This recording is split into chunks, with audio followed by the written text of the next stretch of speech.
পিনাকির বাড়িতে আগুন, মুহূর্তে ভাইরাল। বাংলাদেশ বিরোধী অপশক্তি আওয়ামী লীগের জায়গা নাই, যারাই আওয়ামী লীগের পক্ষে দাঁড়াবে তাদেরকে প্রতিরোধ করুন, প্রতিহত করুন। দেশে আসার ঘোষণা দিয়েছেন সাংবাদিক ইলিয়াস হোসেন ও পিনাকি ভট্টাচার্য। সামাজিক যোগাযোগ মাধ্যম ফেসবুকে এক পোস্টে এই ঘোষণা দেন সাংবাদিক ইলিয়াস হোসেন। খুব কষ্টের কিছু কথা বলার জন্য আপনাদের সামনে এসেছি। দর্শক, আওয়ামী লীগের আতঙ্ক, পিনাকি ভট্টাচার্যর বাড়িতে হামলা হয়েছে, আগুন দেওয়া হয়েছে। এই ভিডিও মুহূর্তে সোশ্যাল মিডিয়ায় ভাইরাল হয়েছে। আপনাদেরকে দেখাবো মূল ঘটনা কি ঘটেছে সেখানে। জেনারেল ওয়াকারুজ্জামান, তাকে গ্রেফতার করা হয়েছে, তাকে অ্যারেস্ট করা হয়েছে। বাহিনী যে এখন পর্যন্ত আপনার আওয়ামী লীগের হয়ে কাজ করছে, এর আমি আপনাকে কয়েকটা জিনিস বলি। ওয়াকারের নিজের ঘরের মধ্যে এখন পর্যন্ত শেখ মুজিবের ছবি। সেনাপ্রধান ওয়াকারুজ্জামানকে প্রত্যাহার করা হয়েছে বলে জানিয়েছে। আমাদের বাংলাদেশের প্রাণপ্রিয় সেনা বাহিনীর উপরে অবশেষে জাতিসংঘ থেকে আসতেছে বিশাল অঙ্কের বাস। সেনাবাহিনী এই ধরনের চক্রান্তের সাথে জড়িত হয়ে নতুন করে বাংলাদেশে আবার তারাই রাষ্ট্র ক্ষমতা নিবেন। আসসালামু আলাইকুম সম্মানিত প্রিয় দর্শক। এবার কিন্তু সেনা প্রধানের গোপন ষড়যন্ত্র ফাঁস করে দিলেন সাংবাদিক ইলিয়াস হোসেন ভাই। দর্শক, যেটা শুনলে কিন্তু আপনি একেবারে রীতিমতো অবাক হয়ে যাবেন, কারণ দেশের ভিতরে বসে কিন্তু ছাত্রদের সঙ্গে মিষ্টি কথা বলে কিন্তু দেশের ক্ষতি করে যাচ্ছে সেনা প্রধান, যেমনটা কিন্তু আর সাংবাদিক ইলিয়াস হোসেন ভাই তুলে ধরেছেন। এছাড়া হাসিনাকে পালাতে সাহায্য করা সহ সেনাবাহিনীকে নিয়ে আরো বেশ কয়েকটি গোপন তথ্য দিয়েছেন সাংবাদিক ইলিয়াস হোসেন ভাই। তাই দর্শক, আপনাকে বিনীত অনুরোধ করবো ভিডিওটি একটু না টেনে একেবারে সম্পূর্ণ দেখবেন। আসসালামু আলাইকুম দর্শক, নতুন একটা নিউজে আপনাকে স্বাগতম। প্রিয় দর্শক, বগুড়ায় পিনাকি ভট্টাচার্যের বাড়িতে আগুন, সেনাপ্রধান জেনারেল ওয়াকারুজ্জামানকে নিয়ে সাংবাদিক ইলিয়াসের চাঞ্চল্যকর বক্তব্য ও দেশজুড়ে উত্তেজনাময় রাজনৈতিক ঘটনা ও প্রেক্ষাপট নিয়ে করা আমাদের আজকের ভিডিওটি খুবই গুরুত্বপূর্ণ। ভিডিওটি শুরু থেকে শেষ পর্যন্ত ধৈর্য সহকারে দেখে একটি লাইক দিয়ে সবাইকে শেয়ার করে দিন। আমাদের চ্যানেলে নতুন হলে চ্যানেলটি সাবস্ক্রাইব করে পাশে থাকা বেল আইকনে ক্লিক করে রাখুন। আমাদের ভিডিওটি আপনি বাংলাদেশের কোন জেলায় বসে দেখছেন বা শুনছেন সেটি অবশ্যই কমেন্ট বক্সে কমেন্ট করে জানিয়ে দিতে ভুলবেন না। চলুন আর কথা না বাড়িয়ে ভিডিওটিতে একটি লাইক দিয়ে ধারাবাহিকভাবে আজকের বিস্তারিত খবরগুলো দেখে আসি। আমি বাংলাদেশ আওয়ামী লীগের যারা ফ্যান ফলোয়ার আছেন এবং যারা নেতা কর্মীরা আছেন, বরাবরই একটা জিনিস কিন্তু বারবার সতর্ক করছি। দেখেন, 16 বছর ক্ষমতায় ছিলেন, সতর্ক করছি, শোনেন নাই, উল্টা গালাগালি করতেন, সাহস থাকলে দেশে আইনি ভাবে হয়রানি করছেন। বাট ফাইনালি কোনটা করছে, যেটা গত 5 বছর আমি ইউটিউবিং করি বা মিডিয়াতে কথা বলি, যা যা বলছি ঠিক তাই ঘটছে, বরঞ্চ তার চেয়ে খারাপও কিন্তু ঘটছে। ইভেন এই মুহূর্তে অপারেশন ডেভিল হান্ট মাঠে চলমান। এর মাঝখানে এই ধরনের কর্মকাণ্ড আপনাদের জন্য হিতে বিপরীত হবে। গতকালকে থেকে আওয়ামী লীগের যে অফিসিয়াল ফেসবুক পেজগুলো আছে, ভেরিফাইড, নন ভেরিফাইড, তো ভেরিফাইড কোনটা যেটা ব্লু টিক দেওয়া, নন ভেরিফাইড কোনটা যেটা ব্লু টিক দেওয়া না। আর গ্রুপ সম্পর্কে বলি, ফেসবুকে প্রোফাইল বা পেজ ব্লু টিক হয়, কিন্তু কোন গ্রুপ এটা কিন্তু ব্লু টিক হয় না। সো এই জায়গাতে মানুষ একটু কনফিউশনে পড়ে যায়, সত্য নাকি মিথ্যা। উপরে লেখা থাকে যে Bangladesh Awami League supporter, Bangladesh Awami League official fan page. এখন এটা কোনটা সত্য কোনটা মিথ্যা, আসলে আওয়ামী লীগের এরকম কোনো গ্রুপ নাই। কেন কথাটা বললাম, গেল কয়েকদিন আগে এই যে পিনাকির বাড়িতে আগুন, মুহূর্তে ভাইরাল। আবার দেখি আমরা ঘটনার প্রেক্ষাপট আসলে কি ছিল, কতটুকু সত্য মিথ্যা। ঠিক আছে, পিনাকি ভট্টাচার্যের বাড়ি হচ্ছে বগুড়া শহরে। তো তিনি এখন আছেন কোথায়? ফ্রান্সে। তার বাবা কি জীবিত? না। মা? না। দেশে কে আছে? তার বাড়িতে এই মুহূর্তে কেউ নাই। পৈতৃক ভিটা আছে সেখানে। দীর্ঘদিন তিনি ফ্রান্সে কিন্তু মানে কি বলা হয় যে তিনি বসবাসরত আছেন। বাংলাদেশে আপাতত আসতে পারতেছেন না, তবে খুব শীঘ্রই আসবেন। তো এর মাঝখানে সারা বাংলাদেশে যে বুলডোজার ঝড় গেছে, সেই ঝড়ের মূল যিনি কর্তা সেটা কিন্তু পিনাকিদা, আর সেকেন্ড ইন ম্যান ছিলেন সাংবাদিক ইলিয়াস। এখন আওয়ামী লীগের নেতা কর্মীদের মধ্যে স্বাভাবিকভাবে খুব গোসা জিদ কাজ করতেছে। আর যখন এই নিউজটা আসছে, সবাই অকপটে বিশ্বাস করে ফেলছেন, শেয়ার করে ফেলছেন। কারণ গ্রুপটা কোনটা, এই যে নিউজটা যেটা শেয়ার হয়েছে, আমি বলি সাপোর্টার্স অফ বাংলাদেশ আওয়ামী লীগ। এটা দেখে অনেক আলহামদুলিল্লাহ একদম ঠিক মতো হয়েছে না, কিন্তু এটাকে আওয়ামী লীগের ভেরিফাইড অথরাইজড কোন নিউজ? এখন আপনি তো দেখতেছেন যে আওয়ামী লীগের সাপোর্টার ভাই এরকম হাজার খানেক পেজ গ্রুপ আছে যেগুলো ব্লুটিক ছাড়া। এখন এই পেজগুলোর খবরে ঝামেলাটা কোথায় পাকায়? প্রথমত পিনাকি দাদার বাড়িতে আগুন লাগে নাই, এই মুহূর্তে রাতের আধারে হয়তো কেউ কোনো ঘটনা ঘটানোর চেষ্টা করলেও করতে পারে, বাট তার বাড়িটা নিশ্চয়ই ওয়ান কাইন্ড অফ পাহারার মধ্যে আছে, বুঝতে হবে। আওয়ামী লীগ ক্ষমতায় থাকতে শেখ হাসিনার বাড়ি যেমন নিরাপদ ছিল, আওয়ামী লীগের এমপি মন্ত্রীদের বাড়ি যেমন নিরাপদ ছিল, বগুড়া শহরে এখন যদি নিরাপদ কোনো বাড়ি থাকে, এটা পিনাকি দাদার বাড়ি। ওইখানে দুর্বৃত্তায়ন করতে, যে কোনো ঘটনা করতে অনেক হিসাব নিকাশ করেই মানুষ যারা করার তারা চিন্তা করবে। এখানে নর্মালি কোনো মানুষ সাহস করবে না। তো ফেসবুকে যে আসছে গুজব, এখন এই গুজবে কার ক্ষতি হয় জানেন? আওয়ামী লীগের নিজের ক্ষতি হয়। কিভাবে? প্রথম, মানুষের কাছে হাস্যকর কিছু ইস্যু তৈরি হয়। নাম্বার 2, ডক্টর ইউনূস পদত্যাগ করছে, একটা গুজব ভিডিও ভাইরাল হয়েছিল, খেয়াল আছে তো? ফেনীর মধ্যে না জানি নাঙ্গলকোট মধ্যে কোন জায়গায় জানি আমি নিউজটা দিছিলাম, এই 20-30 জন যুবলীগের পোলাপাইন নাইমা এলাকার মধ্যে বাজারে মিছিল টিছিল দিয়া অস্থির ভাই, একটু করে পুরো বাজারের থেকে মানে বিএনপি নেতা কর্মীরা, লোকাল পিপল, থানার পুলিশ ব্যাট দিয়ে ধরে মাইরিয়া জেলে লইয়া গেছে গা। এখন তারা মনে করছে এরকম খবর দেখা যে সত্যি ডক্টর ইউনূস পদত্যাগ করছে, এবার তো আমরা আবার এলাকার কিং, কই গেলি রে গুন্ডারা, আইসে তোর বাবার ওকে মাঠে নেমে গেছিল লাঠি চুটা নিয়ে, পরে সবাই এখন কারাবাস করতেছে। বুঝতে পারছেন? আপনারা যখন এইসব পেজে কোনো মানে এই পেজগুলো কারা লিড করে বা এই গ্রুপগুলো কারা লিড করে জানি না, তবে কোথাও না কোথাও নিশ্চয়ই আওয়ামী লীগ কর্তৃক হইতে পারে, আবার বিএনপি জামাত কর্তৃক হইতে পারে, কারণ কে যে কার পেজ চালায় এটা গ্যারান্টি নাই। এখন পর্যন্ত আপনার মানে আওয়ামী লীগের হয়ে কাজ করছে, এর আমি আপনাকে কয়েকটা জিনিস বলি। আপনার এমনিতে তো এখন পর্যন্ত বিচারকদের ভিতরে আওয়ামী লীগের নির্বাচন আছেই। আইন মন্ত্রণালয় এখনো পুরোপুরি একদম আইন মন্ত্রণালয়গুলোর বেশিরভাগই সচিব আমলা এগুলো তো সবই এখনো আওয়ামী লীগের সিটিতে তারা বসে আছে। তার উপরে কিছু কিছু বিচারক মামলার আপনার দিচ্ছে, জামিন দিচ্ছেন এই আলেমদেরকে। দেখেন সেই উদিচি 21 আগস্ট 10 ট্রাক সব তো একই সুতোয় গাথা। তো এই আওয়ামী লীগের এই ইন্ডিয়ার এই যে ষড়যন্ত্র, এই ষড়যন্ত্রটা বুঝতে বর্তমান সরকারের আর কত বছর সময় লাগবে? তাদের তো উচিত ছিল যে পরের দিনই মামলাগুলো সব বাতিল করে দেয়, এবং যদি মনে করে যে কোনো ঘটনা নিয়ে তাদের কোনো তদন্ত করা উচিত তাহলে তারা সেটা তদন্ত করুক। আমার মনে হচ্ছে বর্তমান সরকার থেকে শুরু করে সেনাবাহিনী, আমলা, রাজনৈতিক দল সবার একটা জায়গাতে তারা ছাড় দিচ্ছে শেখ হাসিনাকে, সেটা হচ্ছে বিডিআর আর আলেম। এই দুজনের বিরুদ্ধে যে মামলাগুলো আছে সেই মামলাগুলোতে তারা কোনোভাবেই শেখ হাসিনাকে ওভারটেক করতে চায় না, মানে শেখ হাসিনা যা করেছিল সেটাই মনে হচ্ছে করছে। তো ওইখানে গিয়ে আপনার যখন তাদেরকে ছাড়া হচ্ছে, আপনি জানেন আপনি যে জেলে ছিলেন প্রায় 9 মাস, এই আদালতে যখন আদেশটা হওয়ার পরে সেটা আবার জেল কর্তৃপক্ষের কাছে সেটা আসতে হয়।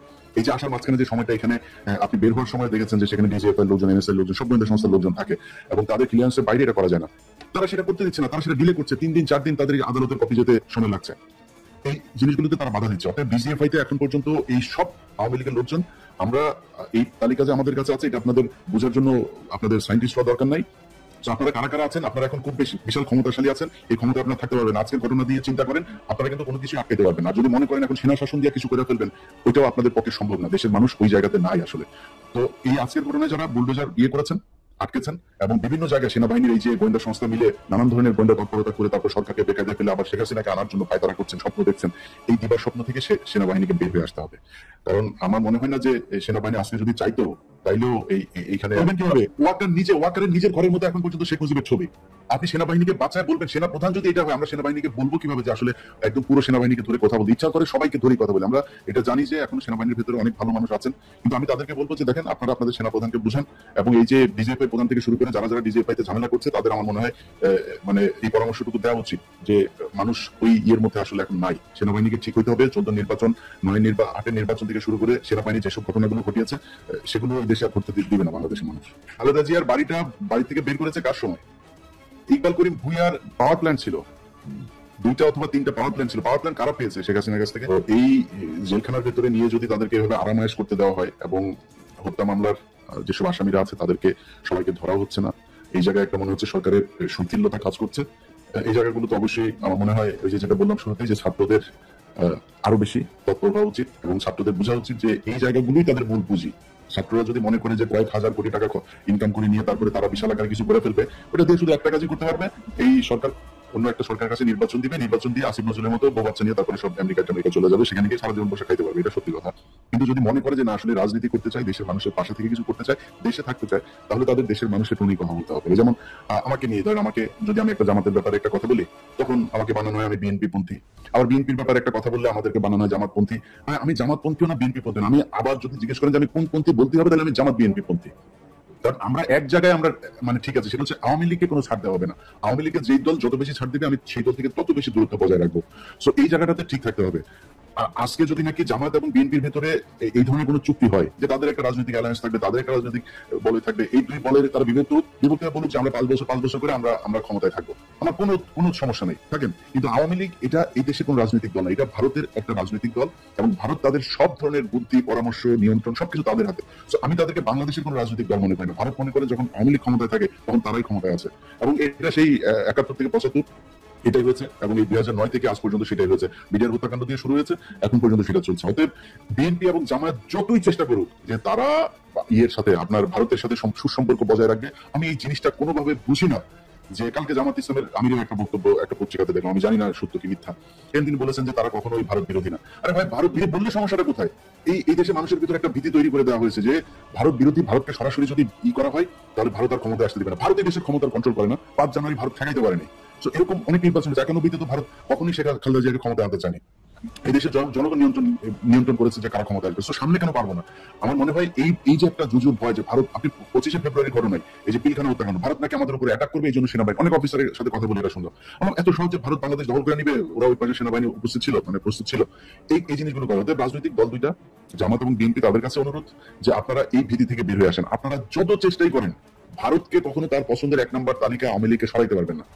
ভারতের পছন্দের 1 নম্বর তালিকায় সবসময় আওয়ামী লীগ ছিল, আছে, সারা জীবন থাকবে। ওই তালিকায় আপনি বিএনপি আর জামাত যত প্রতিযোগিতায় করুন, ওই জায়গায় আপনারা যেতে পারবেন। আমাদের বাংলাদেশের প্রাণপ্রিয় সেনা বাহিনীর উপরে অবশেষে জাতিসংঘ থেকে আসতেছে বিশাল অঙ্কের কিংবা বিশাল বড় একটি বাস। কি সেই বাস?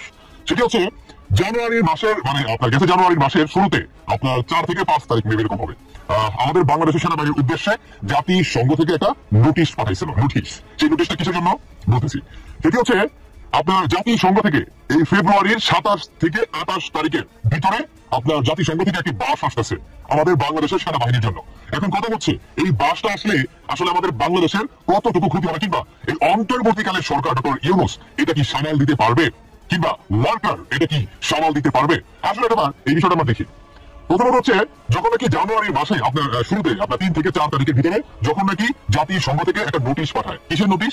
সেটি হচ্ছে বাংলাদেশে যাতে আপনার শান্তি বজায় থাকে, বাংলাদেশে যাতে সংখ্যালঘুদের উপরে আক্রমণ না হয়, বাংলাদেশে যাতে আওয়ামী লীগ কিংবা আপনার অন্যান্য যে দলগুলো আছে, বিশেষভাবে আওয়ামী লীগের তো রিসেন্টলি আপনার পতন হয়েছে, কিংবা আওয়ামী লীগকে পতন করানো হয়েছে, তো আওয়ামী লীগের যারা নাকি সাধারণ জনগণ আছে তাদের উপরে যাতে মব জাস্টিস না হয়, তাদের উপরে যাতে দখলবাজিতা না হয়, তারা যাতে মব ক্লিন না হয়, এটাকে কি আপনার বজায় রাখার জন্য, শান্তি বজায় রাখার জন্য এই নোটিশটা দেয়। অন্যদিকে আমাদের বাংলাদেশের সেনাবাহিনীর প্রধান ওয়ার্কার কিংবা সেনাবাহিনী টোটালি ফেল, আপনার একদম ক থেকে চন্দ্রবিন্দু চান অব্দি টোটালি ফেল। মানে জাতিসংঘ থেকে যে নোটিশটা আসে জানুয়ারি মাসে শুরুতে, সেই নোটিশ বাবদ বা সেই নোটিশ অনুযায়ী আমাদের বাংলাদেশের প্রান্তীয় সেনাবাহিনী কিংবা সেনাবাহিনীর প্রধান ওয়ার্কার তার কিন্তু কোনো পদক্ষেপ কিংবা সেনাবাহিনীর কিন্তু কোনো পদক্ষেপ কিন্তু ছিল না। এখন আসুন, ফেব্রুয়ারির আপনার 27 থেকে 28 তারিখের ভিতরে কি সেই বাস আসতেছে জাতিসংঘ থেকে, সেটি হচ্ছে আপনার সেই বাসটা অনেকে হয়তো আপনারা বুঝতে পারছেন যে কি সেই বাস, জাতিসংঘ কি বাস নিতে পারে। আপনি সঠিক চিন্তাই করছেন, সেটি হচ্ছে আপনার স্যাংশন। আমাদের বাংলাদেশের সেনাবাহিনী যদি স্যাংশন খায়, তাহলে ডক্টর ইউনূস কিংবা অন্তর্বর্তীকালের সরকার কি থাকবে? কিংবা বাংলাদেশের সাবেক প্রধানমন্ত্রী শেখ হাসিনা তিনি কি এখন পর্যন্ত কিংবা ভারতে তিনি কতদিন থাকবে? নাকি পুনরায় জাতিসংঘ আপনার বাংলাদেশের সাবেক প্রধানমন্ত্রী তাকে বাংলাদেশ মনে করেন পুনর্বাসন করবে, কিংবা সেটা আপনার রাইট করবে, সেই মানে যাতে পুনর্বাসন করতে পারে সেটা দিকে হেল্প করবে? এই বিষয়টা কথা বলি, ফেল করে একদম এ থেকে জেড পর্যন্ত টোটালি তারা ফেল করে। মানে সাধারণ জনগণের উপরে শান্তি বজায় আনতে পারে না, তারপর হচ্ছে আপনার মব ক্লিন মনে বন্ধ করতে পারে না, মব জাস্টিস বন্ধ করতে পারে না। এক্সাম্পল যদি আপনি দেখেন, ধানমন্ডির যখন নাকি ঘটনাটা ঘটে, সেই রাতে কিন্তু আপনার সেনাবাহিনী কিন্তু আটকানোর জন্য যায়, সেখানে সেনাবাহিনীকে আপনার কি বলে মানে জঙ্গিরা কিংবা দেশ বিরোধী স্বাধীনতা বিরোধী যে বাজার আছে প্রত্যেকটি সেনাবাহিনীর উপরে ভুয়া ভুয়া বলে চিৎকার করতে থাকে। অন্যদিকে সেনাবাহিনী সাইলেন্ট ভাবে একদম চুপ করে তারা চলে আসে, সেখান থেকে বাধ্য হয় চলে আসতে। আমার মতে কেন? আপনারা তো শান্তি রক্ষা বাহিনী কিংবা আমাদের বাংলাদেশের তো সুনাম আছে, অনেক সুনাম আছে শান্তি রক্ষা মিশনের ক্ষেত্রে। যেই দেশে যেখানে আপনারা নিজের দেশে শান্তি বজায় রাখতে পারেন না, তাহলে আপনারা অন্যের দেশে কিভাবে শান্তি বজায় রাখবেন বা কতটুকু শান্তি বজায় রাখতে পারছেন? আসলে আমার এখন সন্দেহ হয়। এটার জন্যই জাতিসংঘ থেকে 27 থেকে 28 তারিখের ভিতরে মানে ফেব্রুয়ারি মাসে আপনার আমাদের বাংলাদেশের প্রান্তীয় সেনাবাহিনীর জন্য লম্বা একটা বাস আসতেছে। এই বাসটা কি সামাল দিতে পারবে ওয়ার্কার? আমার প্রশ্ন। ওয়ার্কার তো প্রতিনিয়ত কিন্তু ওয়ার্কার কিন্তু বলছিল যে কেউ বাংলাদেশে অরাজকতার সৃষ্টি চালাবেন না, কেউ কোন ওই ধরনের মব ক্লিন কিংবা দখলবাজিতা আর সংখ্যালঘুদের উপরে আপনারা মানে হিংস্র হয়ে যাবেন না, কিংবা ওই ধরনের কেউ পদক্ষেপ নেবেন না। আসলে সেনাবাহিনীর প্রধান ওয়ার্কারের কথাটা আমাদের বাংলাদেশে যারা নাকি রাজাকার, যারা নাকি দেশ বিরোধী, যারা নাকি জঙ্গি বিরোধী, তারা আসলে কতটুকু মানে সেনাবাহিনীর কথাটা রাখছে, কিংবা সেনাবাহিনী তার মানে জবান মোতাবেক, তার কথার মোতাবেক তিনি যে আমাদের বাংলাদেশের সাধারণ জনগণের জীবন জীবিকা যে নিরাপত্তাটা দেয় কিংবা সেই বিষয়টি ওয়াদা করে তিনি আসলে কতটুকু সাকসেস হয়েছে, কিংবা তিনি আসলে কত পার্সেন্ট কথাটা রাখতে পারছে।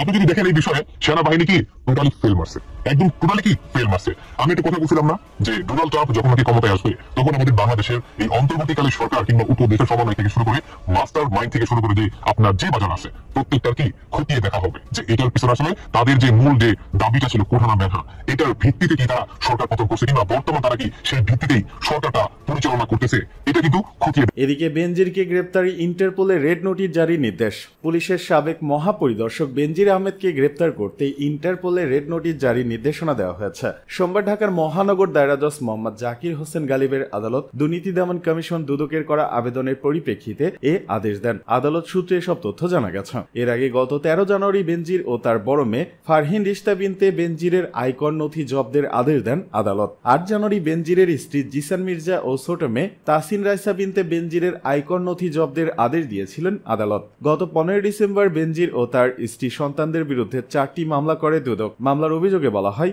বেনজির 9,44,00,000 টাকা জ্ঞাত আয় বহির্ভূত সম্পদ অর্জন এবং 2,62,00,000 টাকা সম্পদের তথ্য গোপন করেছেন। তার স্ত্রী জিসান মির্জা 31,69,70,00,000 টাকার জ্ঞাত আয় বহির্ভূত সম্পদ অর্জন এবং 16,14,00,000 টাকার তথ্য গোপন করেছেন। তাদের বড় মেয়ে ফারহিন রিশতা বিনতে বেনজির 8,75,00,000 টাকার এবং মেজে মেয়ে তাসিন রাইসা বিনতে বেনজির 5,59,00,000 টাকার অবৈধ সম্পদ অর্জন করেছেন।